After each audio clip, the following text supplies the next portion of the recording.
Hello बच्चों, अनंत ज्ञान भाई सज्जन में आप सभी का हार्दिक स्वागत है।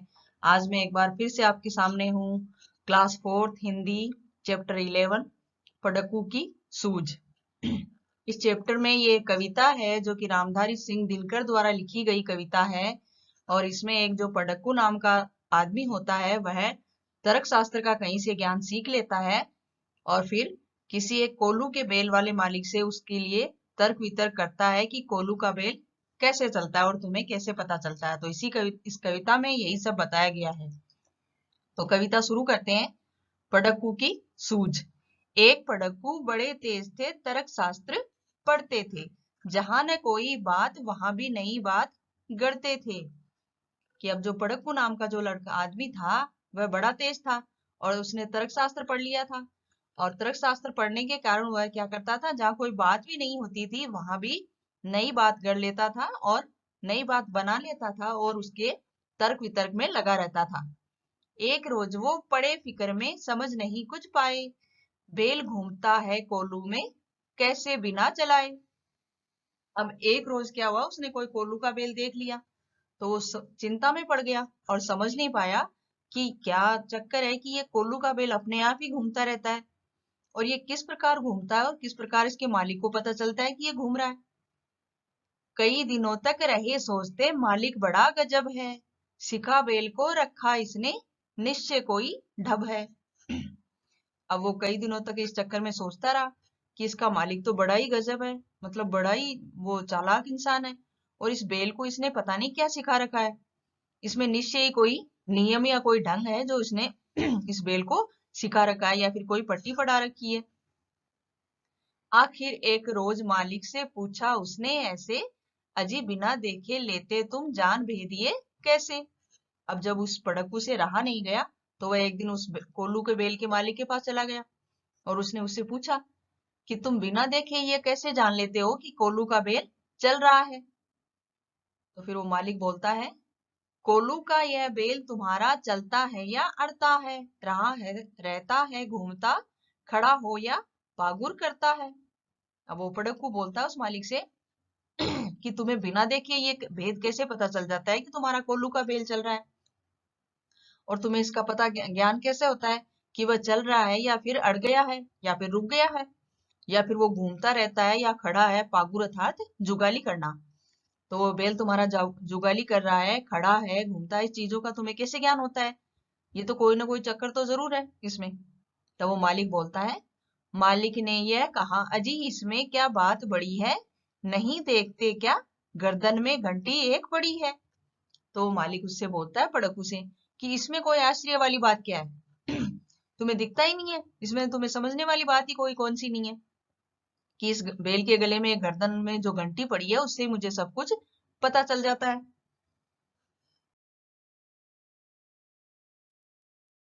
जब तक यह बजती रहती है मैं न फिक्र करता हूँ, हाँ जब बजती नहीं दौड़कर तनिक पूंछ धरता हूँ। तब जो कोल्लू को बेल का मालिक था वह बोलता है, इसके गले में जो गर्दन में जो घंटी बंधी हुई है उससे मुझे पता चलता रहता है कि ये घूम रहा है, इसलिए मैं कोई फिक्र नहीं करता हूँ। और जब ये बजती नहीं है तो मैं दौड़कर पहुंच जाता हूँ इसके पास में और जरा सी इसकी पूंछ अकड़ कर खींचता हूँ तो ये वापस चलने लग जाता है। तो ये सब बातें सुनकर पड़क्कू बोला, कहा पड़क्कू ने सुनकर तुम रहे सदा कोई कोरे बेवकूफ, मंतिक की बातें समझ सकोगे थोड़े। अब मंतिक क्या है, तर्कशास्त्र को कहा उसने पड़क्कू ने। तो पड़क्कू ये बात सुनकर आश्चर्यचकित हो गया और उसने कहा उस मालिक से कि तुम तो बेवकूफ ही हो, तुम तो पागल हो, तुम्हें तो तर्कशास्त्र की बात ही समझ में नहीं आती कि ऐसी भी कोई बात होती है क्या। अगर किसी दिन बेल तुम्हारा सोच समझ अड़ जाए, चले नहीं बस खड़ा खड़ा गर्दन को खूब हिलाए।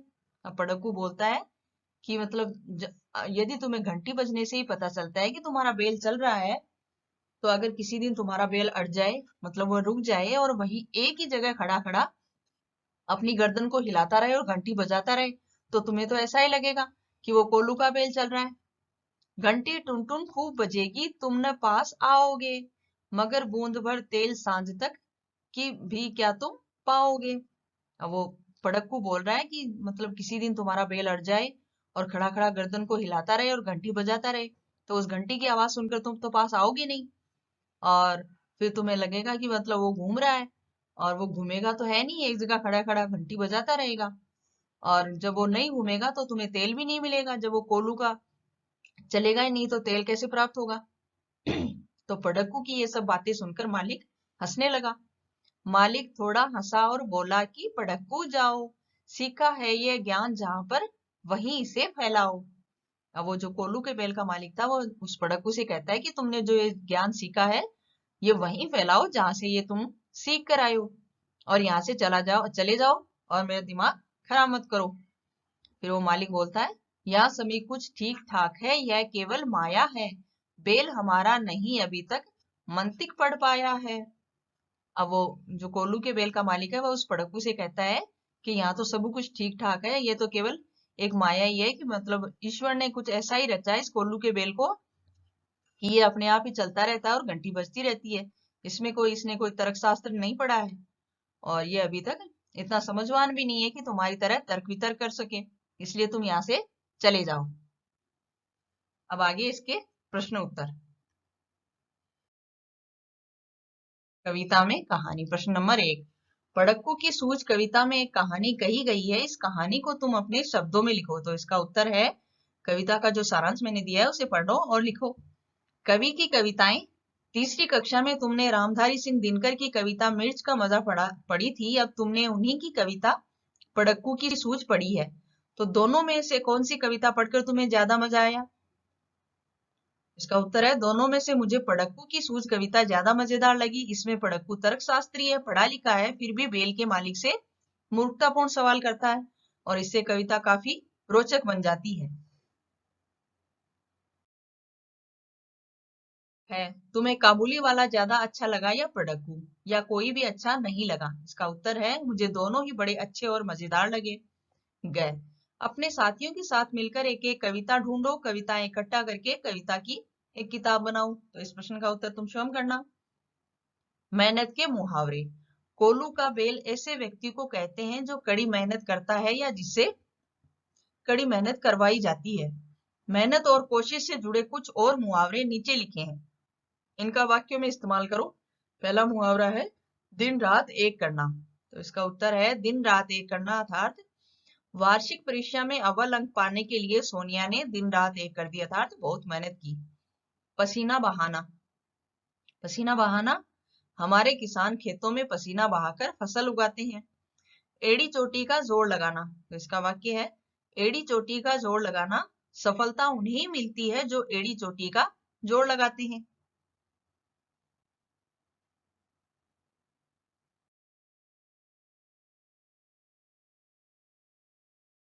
पड़क्कू। पड़क्कू का नाम पड़क्कू क्यों पड़ा होगा? इसका उत्तर है, वह दिन रात पढ़ता रहता होगा। खै, तुम कौन सा काम खूब मन से करना चाहते हो उसके आधार पर अपने लिए भी पड़क्कू जैसा कोई शब्द सोचो। इसका उत्तर है, मैं गप्पे खूब मारना चाहता हूँ, इस आधार पर मैं गप्पू के नाम से पुकारा जा सकता हूँ। अपना तरीका। हाँ, जब यह बजती नहीं दौड़कर तनिक पूंछ धरता हूँ। पूंछ धरता हूँ का मतलब है पूंछ पकड़ लेता हूँ। नीचे लिखे वाक्यों को अपने शब्दों में लिखो। क, मगर बूंद भर तेल सांझ तक भी क्या तुम पाओगे? इसका उत्तर है, मगर शाम तक तुम एक बूंद तेल भी नहीं पा सकोगे। ख, बेल हमारा नहीं अभी तक मंतिक पढ़ पाया है। इसका अर्थ है, हमारा बेल अभी तक तर्कशास्त्र नहीं पढ़ा है। ग, सिखा बेल को रखा इसने निश्चय कोई ढब है। अब इसने बेल को निश्चय ही कोई तरकीब सुझा रखी है।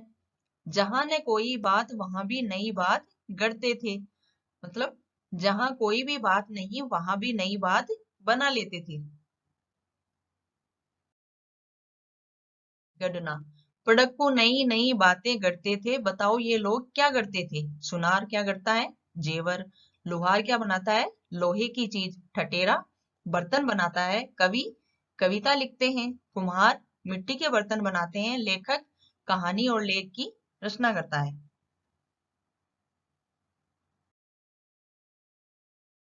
अर्थ खोजो। नीचे दिए गए शब्दों के अर्थ अक्षर जाल में खोजो। पहला है ढब, इसका अर्थ है तरीका। भेद राज, गजब कमाल, मंतिक, तर्कशास्त्र, छल, धोखा। ये जो वर्ग पहेली बनी हुई है इसमें गोल दायरे किए हुए हैं, इसमें इन सभी के अर्थ दिए गए हैं। इसी के साथ हमारी क्लास यहीं समाप्त होती है। इस वीडियो को देखने के लिए आपका बहुत बहुत धन्यवाद। अगले वीडियो में हम फिर मिलेंगे, तब तक के लिए धन्यवाद। Please like, share and subscribe जरूर कीजिए।